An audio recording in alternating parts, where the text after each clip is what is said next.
Hey everybody, this is a real quick video in case you have a SkullCandy EcoBuds Earbuds and you need to do a hard reset to the factory default settings on them.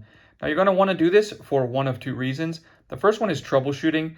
If these earbuds are not connecting to Bluetooth, or if they're not pairing or syncing with your device, if they keep disconnecting, or if you're only getting sound out of the left or the right ear, a hard reset can fix a lot of these issues. Now you're going to need to set them up again, and that's the second reason you might want to do this. If for whatever reason you just want to get them all the pairing history and everything wiped off of it so that you can start fresh, maybe you're pairing them with a new phone or something, we can go ahead and do this. All we need to do is come in behind and press and hold both the right and left earbuds on the touch panels for 6 seconds until you hear 2 tones. Both of the earbuds will flash amber or yellow 6 times, and a tone will indicate a successful reset.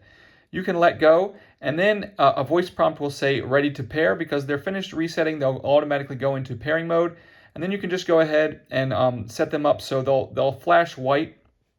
That's also indicating that they're in pairing mode. You can go ahead and set them up as a new set of earbuds.